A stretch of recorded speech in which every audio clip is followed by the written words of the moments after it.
नमस्कार विद्यार्थी मित्रांनो, घरी राहा, सुरक्षित राहा आणि काळजी घ्या व त्यासोबत अभ्यासही करा. आज इयत्ता 12वी अर्थशास्त्र विषयातील प्रकरण पहिले सूक्ष्म अर्थशास्त्र व स्थूल अर्थशास्त्र यांचा परिचय यातील सूक्ष्म अर्थशास्त्र व स्थूल अर्थशास्त्राचे महत्त्व आपण अभ्यासणार आहोत. मी प्राध्यापक राहिनी नामदार, विद्याप्रतिष्ठानचे arts, science and commerce junior college Vidyanagari Baramati येथे कार्यरत आहे. तर चला मग आधी आपण सूक्ष्मलक्षी अर्थशास्त्राचे महत्त्व अभ्यासूया. त्याआधी सूक्ष्म अर्थशास्त्राचा अर्थ थोडक्यात आठवून पाहूया, कारण की सूक्ष्मलक्षी अर्थशास्त्राची वैशिष्ट्ये आणि सूक्ष्मलक्षी अर्थशास्त्राची व्याप्ती याच्यामध्ये आपण अर्थ आणि व्याख्या पाहिलेले आहेत. सूक्ष्म म्हणजे वस्तूचा लहान भाग किंवा हिस्सा होय. लहानातील लहान घटकाचा अभ्यास ज्या ठिकाणी केला जातो ते आहे सूक्ष्म अर्थशास्त्र. सूक्ष्म अर्थशास्त्रात वैयक्तिक उपभोक्ता, वैयक्तिक उत्पादक, विशिष्ट वस्तूंची किंमत कशी ठरते, विशिष्ट उत्पादन घटकाची किंमत किंवा मोबदला कसा ठरविला जातो, वैयक्तिक मागणी कशी आहे, वैयक्तिक पुरवठा कसा आहे, या सर्व घटकांचा अभ्यास सूक्ष्मलक्षी अर्थशास्त्रामध्ये केला जातो. आता आपण सूक्ष्म अर्थशास्त्राचे महत्त्व कोणकोणते आहेत ते पाहूयात. पहिले महत्त्व आहेत किंमत निर्धारण. किंमत निर्धारण हा घटकही आपण वैशिष्ट्ये आणि व्याप्ती यांच्यामध्ये अभ्यासलेला आहे, कारण की सूक्ष्मलक्षी अर्थशास्त्राला मूल्य सिद्धांत किंवा किंमत सिद्धांत म्हणून देखील ओळखले जातात. तर याच्यामध्ये काय केलं जातं, वस्तू आणि सेवा यांच्या किमती कशा निश्चित करायच्या आणि एखाद्या वस्तूचं उत्पादन करताना वापरण्यात आलेले उत्पादन घटक, भूमी, श्रम, भांडवल, संयोजक यांना मोबदले कसे द्यायचे हे ठरविण्याचे काम किंवा यांचे स्पष्टीकरण देण्याचे काम सूक्ष्म अर्थशास्त्र करत असते. त्याची मदत आपल्याला सूक्ष्म अर्थशास्त्रामुळे होत असते. हे पहिलं महत्त्व आहे. त्यानंतर दुसरं महत्त्व मुक्त बाजार अर्थव्यवस्था. सूक्ष्म अर्थशास्त्र मुक्त बाजार अर्थव्यवस्थेची कार्यपद्धती समजण्यास मदत करते.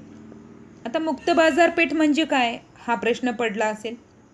मुक्त बाजारपेठ ही अशी अर्थव्यवस्था असते की ज्यामध्ये एखाद्या वस्तूचे उत्पादन घ्यायचे असेल तर कोणत्या वस्तूचे उत्पादन घ्यायचे, ते उत्पादन कसे घ्यायचे, किती प्रमाणात उत्पादन घ्यायचे, हे सगळे निर्णय एखादा उत्पादक आपल्या खाजगी पातळीवर घेऊ शकतो. एखादा उत्पादक हा ठरवू शकतो की मी कोणत्या वस्तूचं उत्पादन घेऊ, किती प्रमाणात घेऊ, कसं घेऊ, कोठे घेऊ, हे तो त्याच्या खाजगी पातळीवर त्याचे निर्णय घेऊ शकतो. त्याच्यामध्ये शासन किंवा सरकार हस्तक्षेप करत नाही. त्यालाच मुक्त बाजार अर्थव्यवस्था म्हणतात. आणि या अशा मुक्त बाजार अर्थव्यवस्थेचा अभ्यास सूक्ष्मलक्षी अर्थशास्त्र करत असते. त्यानंतर तिसरा मुद्दा आहे विदेशी व्यापार. विदेशी व्यापार म्हणजे आपल्या देशाचा, भारताचा इतर देशांशी होणारा व्यापार. विदेशी व्यापार करत असताना आपण वस्तूंची आयात आणि निर्यात करत असतो. मग हे आयात निर्यात करताना सरकार जकात आकारत असते, कर आकारत असते. मग या कराचं प्रमाण जास्त असेल तर त्याचा परिणाम विदेशी व्यापारावर होत असतो. मग सूक्ष्म अर्थशास्त्रामध्ये हे कराचे प्रमाण कसे आहे, एखाद्या वस्तूवर त्या कराचा काय परिणाम होतो, कोणत्याही दोन देशामध्ये आयात निर्यात होत असेल, विदेशी व्यापार होत असेल तर त्यावेळेस चलन, त्या देशातील चलन आणि भारतीय चलन यांचा जो विनिमय दर आहे तो कसा निश्चित होतो. उदाहरणार्थ आता $1 बरोबर भारतीय जवळपास 70 रुपये. विदेशी व्यापार किंवा आंतरराष्ट्रीय व्यापार केल्यामुळे कोणते फायदे होतात, यासारख्या विदेशी व्यापारातील विविध पैलूंचे स्पष्टीकरण सूक्ष्मलक्षी अर्थशास्त्रामध्ये केला जातो. हे तिसरे महत्त्व या ठिकाणी विदेशी व्यापार या मुद्द्यामार्फत स्पष्ट करता येईल. त्यानंतर चौथा घटक आहे आर्थिक प्रारूपांची निर्मिती. प्रारूप म्हणजे मॉडेल म्हणायचं. सूक्ष्मलक्षी अर्थशास्त्राने साधी सोपी अर्थशास्त्रीय प्रारूपे निर्माण केलेली आहे. कशासाठी? अर्थव्यवस्थेमध्ये जे गुंतागुंतीची किंवा आर्थिक परिस्थिती समजण्यासाठी जे मदत करतील असे प्रारूप मॉडेल तयार केलेले आहे, जे अर्थव्यवस्थेतील वेगवेगळ्या संज्ञा, कन्सेप्ट, संकल्पना, परिभाषा, नवीन आर्थिक विश्लेषणाची साधने स्पष्ट करतील. लोकांना अर्थव्यवस्थेतील या संकल्पना समजतील याच्यासाठी सूक्ष्मलक्षी अर्थशास्त्राने साधी सोपी प्रारूपे म्हणजेच मॉडेल्स तयार केलेली आहेत. हे चौथं महत्त्व या ठिकाणी मांडलेले आहेत. आर्थिक प्रारूपांची निर्मिती.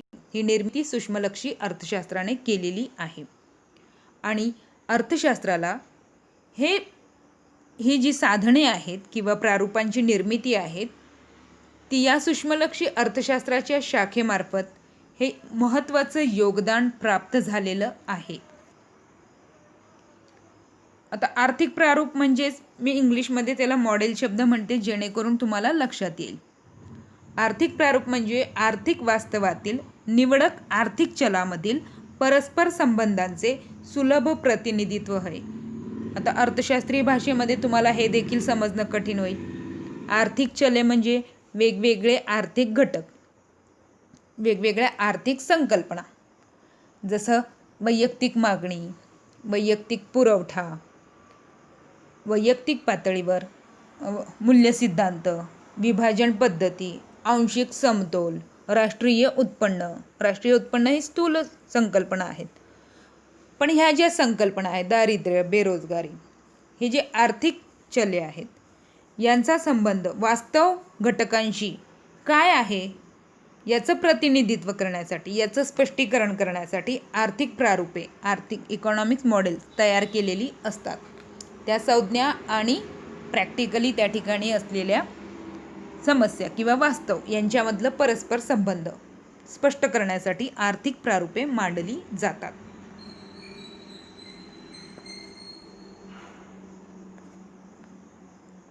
त्यानंतर पाचवं महत्त्व आहे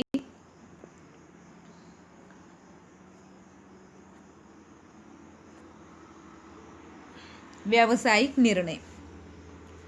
व्यावसायिकांना आपल्या व्यवसायात निर्णय घेण्यासाठी सूक्ष्मलक्षी अर्थशास्त्र उपयुक्त ठरत असते.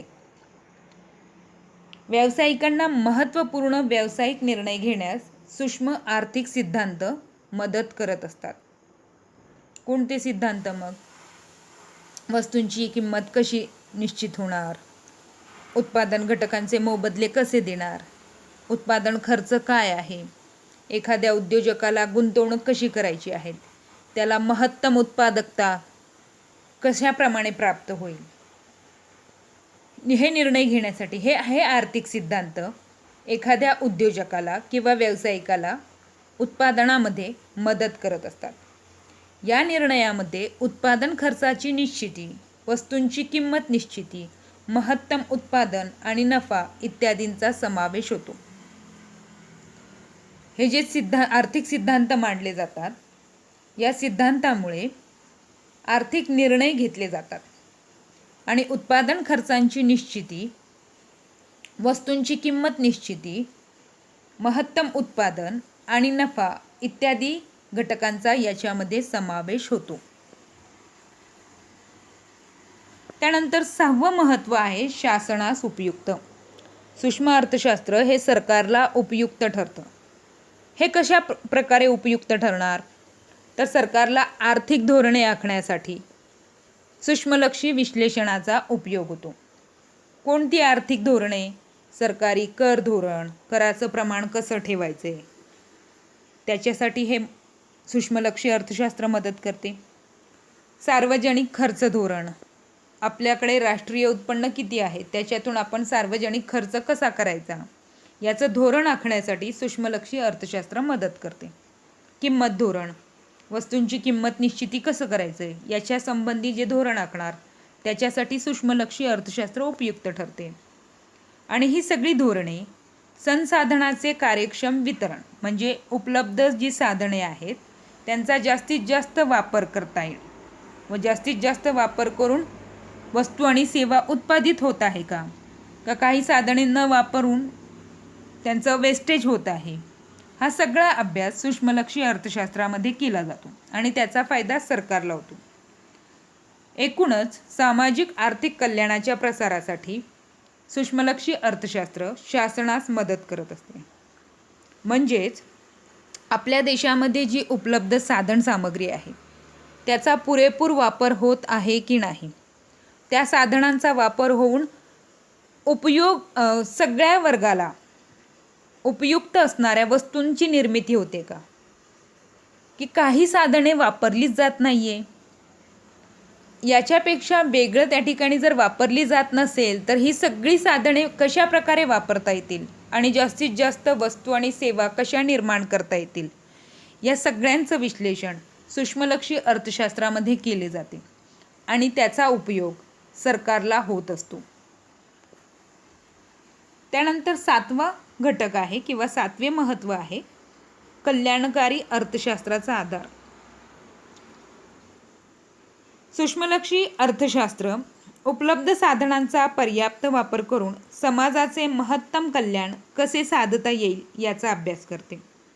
जसे मी आत्ताच सांगितले की आपल्या देशामध्ये एकूण साधन सामग्री किती आहे, त्याचा जास्तीत जास्त वापर करून देशातील लोकांचा कल्याण, देशातील लोकांचे कल्याण, देशातील लोकांचा फायदा कसा होईल याचा विचार सूक्ष्मलक्षी अर्थशास्त्रामध्ये केला जातो. म्हणजेच उदाहरणार्थ सामाजिक कल्याणावर करांचा कसा परिणाम होतो याचा अभ्यास सूक्ष्मलक्षी अर्थशास्त्र करत असते. लोकांचं कल्याण साधणे याचा अभ्यास सूक्ष्मलक्षी अर्थशास्त्र करत असते. तर अशा प्रकारे आज आपण सूक्ष्मलक्षी अर्थशास्त्राचे महत्त्व अभ्यासलेले आहेत. आता आपण स्थूल अर्थशास्त्र, स्थूललक्षी अर्थशास्त्राचे महत्त्व अभ्यासणार आहोत. त्याआधी आपण स्थूल अर्थशास्त्राचा अर्थ लक्षात घेऊया. स्थूल अर्थशास्त्र म्हणजे संपूर्ण अर्थव्यवस्थेचा अभ्यास करणारी शाखा होय. यामध्ये एकूण रोजगार, एकूण पुरवठा, एकूण मागणी, राष्ट्रीय उत्पन्न, राष्ट्रीय उत्पादन, एकूण गुंतवणूक, भारतातील किंवा देशातील एकूण लोकसंख्येचा उपभोग किती आहे, एकूण लोकसंख्येची गुंतवणूक किती आहेत, एकूण लोकसंख्येची बचत किती आहेत, एकूण वस्तू आणि सेवांची किंमत पातळी कशी आहे, देशातील व्याजदराची पातळी कशी आहेत, व्यापार चक्राची परिस्थिती कशी आहे, त्याच्यामध्ये चढ उतार कसे होत आहेत, तेजी मंदी, या सगळ्यांचा अभ्यास स्थूल अर्थशास्त्रामध्ये केला जातो. म्हणजेच थोडक्यात समग्र घटकांचा अभ्यास करणारे शास्त्र म्हणजे स्थूल अर्थशास्त्र होय. तर चला मग स्थूल अर्थशास्त्राचे महत्त्व अभ्यासूया.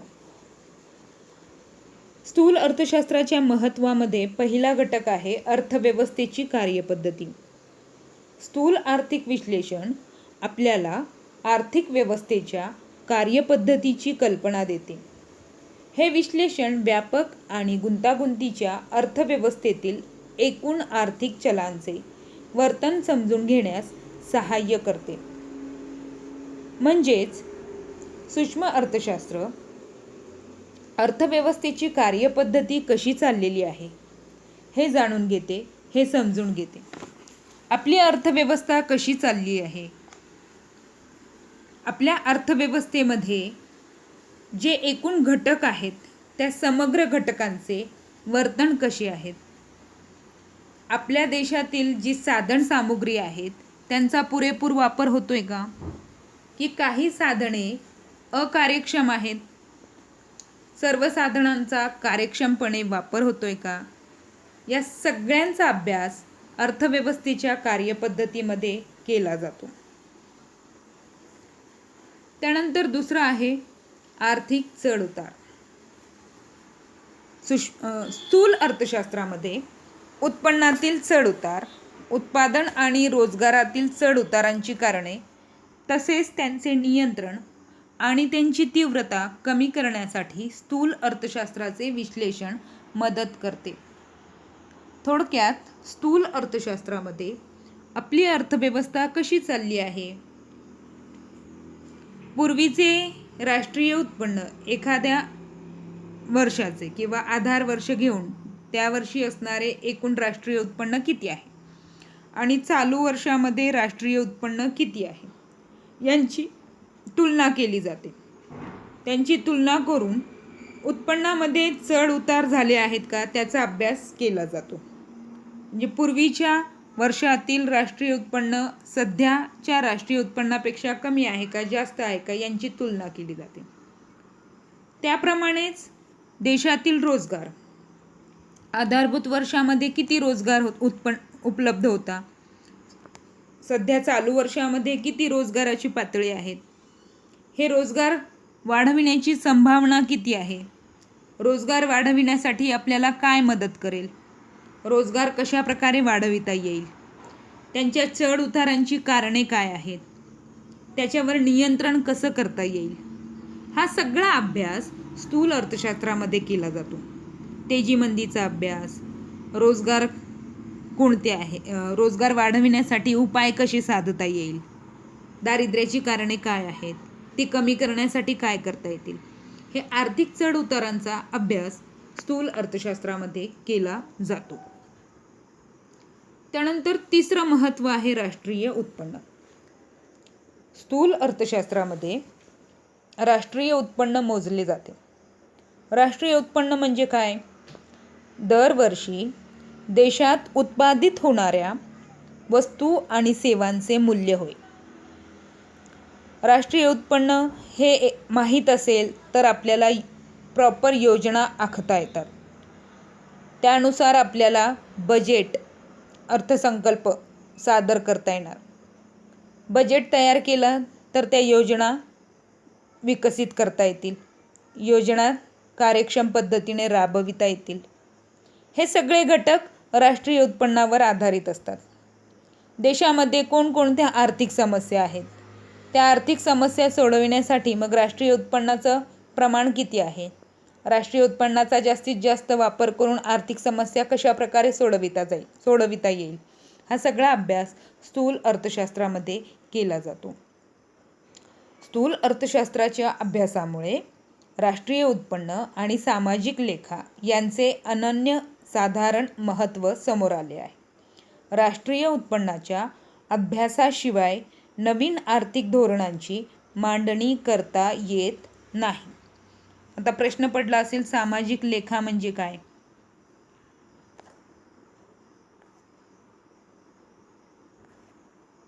सामाजिक लेखा ही संघटनांच्या कृतीचा सामाजिक आणि पर्यावरणीय परिणाम भागधारकांना मोजणे, परीक्षण करणे आणि अहवाल देण्याची प्रक्रिया आहे. ज्याप्रमाणे राष्ट्रीय उत्पन्न मोजलं जातं त्याचप्रमाणे सामाजिक आणि पर्यावरणीय परिणाम काय आहे एखाद्या संघटनांच्या कृतीचा, मग त्या भागधारकांना मोजायचं, परीक्षण करायचा, अहवाल द्यायचा, हे सगळे कार्यपद्धती या ठिकाणी सामाजिक लेखामध्ये येत असते. त्यानंतर स्थूल अर्थशास्त्राच्या महत्त्वामध्ये चौथा घटक आहे आर्थिक विकास. स्थूल अर्थशास्त्रातील प्रगत अध्ययनामुळे विकसनशील देशातील दारिद्र्य, उत्पन्न व संपत्तीतील विषमता, लोकांच्या राहणीमानातील फरक इत्यादी समस्या समजण्यास मदत होते. ते आर्थिक विकास साध्य करण्यासाठी मदत करते. आता आपण 11वीमध्ये आर्थिक वृद्धी आणि आर्थिक विकास हा घटक अभ्यासलेला आहे. आर्थिक विकास, एखाद्या देशाचा आर्थिक विकास कसा आहे हे जाणून घेण्यासाठी त्या देशातील दारिद्र्याचे प्रमाण किती आहे, राष्ट्रीय उत्पन्न कसे आहे, एखाद्या देशामध्ये संपत्तीमध्ये विषमता किती आहेत, लोकांच्या राहणीमानामध्ये फरक किती आहेत, लोकांचं राहणीमान चांगलं असेल तर देश विकसित आहे, लोकांचं राहणीमान जर खालच्या दर्जाचे असेल तर देश अविकसित आहे. मग ह्या सगळ्या समस्या समजून घेण्यासाठी दारिद्र्य, बेरोजगारी, आर्थिक विषमता, खालच्या दर्जाचे राहणीमान, या सगळ्या समस्यांचा अभ्यास करून त्याच्यावर उपाय शोधले जातात आणि उपाय शोधून ते आपला देश विकसित करण्यासाठी त्याच्यावर उपाय केले जातात. त्यालाच आर्थिक विकास असे म्हणणार. आर्थिक विकास साध्य करण्यासाठी इतर आर्थिक समस्यांचा अभ्यास स्थूल अर्थशास्त्रामध्ये केला जातो. त्यानंतर 5वा मुद्दा आहे अर्थव्यवस्थेची कामगिरी. संपूर्ण अर्थव्यवस्थेच्या कामगिरीचे विश्लेषण करण्यासाठी स्थूल अर्थशास्त्र मदत करते. राष्ट्रीय उत्पन्नाच्या आकडेवारीचा उपयोग दीर्घकाळात अर्थव्यवस्थेच्या कामगिरीचे मापन करण्यासाठी केला जातो. एका कालावधीतील उत्पादित वस्तू व सेवांची तुलना दुसऱ्या कालावधीतील उत्पादित वस्तू व सेवांशी केली जाते. हा मुद्दा मला वाटते मी थोडक्यात आधी पण स्पष्ट झाला. म्हणजेच अर्थव्यवस्थेची कामगिरी कशी चाललेली आहे, आपली अर्थव्यवस्था कशी चाललेली आहे हे तपासून पाहायचं आहे. एक आधारभूत वर्ष घ्यायचं. आधारभूत वर्ष कोणतं घ्यायचं? ज्या वर्षामध्ये भूकंप किंवा नैसर्गिक आपत्ती आली नसेल आणि एक साधारण वर्ष जे असेल ते साधारण वर्षामध्ये त्या देशाचे राष्ट्रीय उत्पन्न किती आहे आणि आता चालू वर्षामध्ये राष्ट्रीय उत्पन्न किती आहे यांची तुलना करायची आकडेवारीची. मग जर राष्ट्रीय उत्पन्न जास्त असेल तर अर्थव्यवस्थेची कामगिरी चांगली आहे म्हणायची. राष्ट्रीय उत्पन्न तेवढेच आहे तर मग त्या ठिकाणी अर्थव्यवस्था विकसित करण्यासाठी कोणत्याही उपाययोजना किंवा योजना आखल्या नाहीत, कामगिरी केली गेलेली नाही. आणि कमी असेल तर देश आणखी अविकसितच होत चाललेला आहे असं त्या ठिकाणी संदेश प्राप्त होईल. त्यानंतर 6वा मुद्दा आहे स्थूल आर्थिक चलांचा अभ्यास. अर्थव्यवस्थेचे कार्य समजून घेण्यासाठी स्थूल आर्थिक चलांचा अभ्यास करणे महत्त्वाचे आहे. आपल्या अर्थव्यवस्थेतील मुख्य आर्थिक समस्या या एकूण उत्पन्न, एकूण उत्पादन व एकूण रोजगार आणि सामान्य किंमत पातळी यासारख्या आर्थिक चलांशी संबंधित आहे. आर्थिक चले म्हणजे या संकल्पना राष्ट्रीय एकूण उत्पन्न, एकूण उत्पादन, एकूण रोजगार, सामान्य किंमत पातळी हे जे संकल्पना आहेत, ही जी आर्थिक चले आहे यांच्याशी संबंधित असते. काय? आर्थिक समस्या संबंधित असते. मग आर्थिक समस्या सोडवायची असतील तर या सगळ्या घटकांचा अभ्यास करणे गरजेचं आहे. म्हणजेच स्थूल आर्थिक चलांचा अभ्यास कोठे केला जातो? स्थूल लक्षी अर्थशास्त्रामध्ये. आर्थिक समस्या सोडवण्यासाठी आपल्याला या सगळ्यांचा अभ्यास करणे गरजेचं आहे. राष्ट्रीय उत्पन्न काय असते? दरवर्षी मानवी श्रम व भांडवलाच्या साहाय्याने नैसर्गिक साधन सामग्रीचा वापर करून आपण जे वस्तू आणि सेवांचे उत्पादन करतो त्याला राष्ट्रीय उत्पन्न म्हणायचे. मग हे राष्ट्रीय उत्पन्न जास्त आहे का कमी आहे का एकूण साधन सामग्रीचा पुरेपूर वापर होत नाही, आपल्या देशामध्ये रोजगार कमी आहे, मग हे रोजगार वाढविण्यासाठी काय करावे लागेल, उत्पादन खूप कमी आहे त्याच्यामुळे रोजगार पण कमी आहे, वस्तूंच्या किमती कशा ठरतात, या सगळ्या आर्थिक चलांचा अभ्यास अर्थव्यवस्थेतील समस्या निराकरण करण्यासाठी केला जातो आणि तो स्थूल अर्थशास्त्रामुळे शक्य होतो. म्हणून 6वा महत्त्व स्थूल आर्थिक चलांचा अभ्यास हे स्थूल अर्थशास्त्राचे महत्त्वाचा मुद्दा आहे. आर्थिक चले कशाला म्हणतात? अर्थव्यवस्थेच्या कार्याचे मोजमाप करणारा घटक म्हणजे आर्थिक चल होय. लोकसंख्या, दारिद्र्य, बेरोजगारी, महागाई ही सगळी आर्थिक चलाची उदाहरणे आहेत. त्यानंतर 7वा घटक आहे सामान्य रोजगार पातळी. स्थूल अर्थशास्त्र रोजगाराची सर्वसाधारण पातळी आणि उत्पादनाचे विश्लेषण करण्यास मदत करते. आपल्या देशामध्ये एकूण रोजगार किती आहे, आणखी रोजगार वाढविण्याची किती संभावना आहे, रोजगार वाढविण्यासाठी आपल्याला कोणते उपाय केले पाहिजेत जेणेकरून आपल्या देशातील लोकसंख्येला जास्तीत जास्त रोजगार उपलब्ध होऊ शकेल. सगळ्या लोकांना जर रोजगार मिळेल त्यांना उत्पन्न प्राप्त होईल. उत्पन्न असेल आपोआप वस्तू आणि सेवांना मागणी निर्माण होईल. वस्तू आणि सेवांना मागणी निर्माण झाली तर उत्पादन वाढेल, उत्पादन वाढेल तर रोजगार वाढेल. म्हणजे हे चक्र त्या ठिकाणी सुरळीतपणे चालू राहील. याचा अभ्यास स्थूल अर्थशास्त्रामध्ये केला जातो. अशा प्रकारे आज आपण स्थूल अर्थशास्त्राचे महत्त्व देखील अभ्यासलेले आहे. आता आपण थोडक्यात सूक्ष्म अर्थशास्त्र आणि स्थूल अर्थशास्त्र यांच्यामधील फरक पाहूया. तर पहिला फरकाचा मुद्दा आहे अर्थ. सूक्ष्म अर्थशास्त्राचा अर्थ काय आहे? सूक्ष्म अर्थशास्त्र हे अर्थव्यवस्थेतील वैयक्तिक घटकांच्या वर्तनाचा अभ्यास करते. उदाहरणार्थ वैयक्तिक मागणी, वैयक्तिक पुरवठा, वैयक्तिक बचत, वैयक्तिक गुंतवणूक इत्यादी. स्थूल अर्थशास्त्र हे संपूर्ण अर्थव्यवस्थेतील एकूण घटकांच्या वर्तनाचा अभ्यास करते. समग्र मागणी, समग्र पुरवठा, समग्र बचत, समग्र गुंतवणूक, एकूण रोजगार इत्यादी. त्यानंतर साधने. सूक्ष्म अर्थशास्त्रामध्ये वैयक्तिक मागणी, वैयक्तिक पुरवठा या साधनांचा वापर होतो. स्थूल अर्थशास्त्रामध्ये समग्र मागणी आणि समग्र पुरवठा या साधनांचा वापर होतो. व्याप्ती जर पाहिली तर वैयक्तिक मागणी आणि पुरवठा, उत्पादन किमती, उत्पादन घटकांच्या किमती, उत्पादन उपभोग, आर्थिक कल्याण इत्यादी घटकांचा अभ्यास सूक्ष्मलक्षी अर्थशास्त्रामध्ये केला जातो. आणि स्थूल अर्थशास्त्रामध्ये राष्ट्रीय उत्पन्न, सामान्य किंमत पातळी, रोजगार, पैसा इत्यादी संकल्पनांचा अभ्यास केला जातो. सूक्ष्म अर्थशास्त्राचे महत्त्व काय आहे? किंमत निर्धारण, प्रारूपांची निर्मिती, व्यावसायिक निर्णय इत्यादी. स्थूल अर्थशास्त्राचे महत्त्व आर्थिक चढउतार, राष्ट्रीय उत्पन्नाचे अध्ययन, आर्थिक विकास इत्यादी. सूक्ष्म अर्थशास्त्रामध्ये किंमत सिद्धांत मांडले जाते आणि स्थूल अर्थशास्त्रामध्ये उत्पन्न आणि रोजगार सिद्धांत मांडले जाते. याचे उदाहरण काय आहे? सूक्ष्मलक्षी अर्थशास्त्राचे उदाहरण वैयक्तिक उत्पन्न आणि वैयक्तिक उत्पादन. स्थूल अर्थशास्त्राचे उदाहरण काय आहे? राष्ट्रीय उत्पन्न आणि राष्ट्रीय उत्पादन इत्यादी.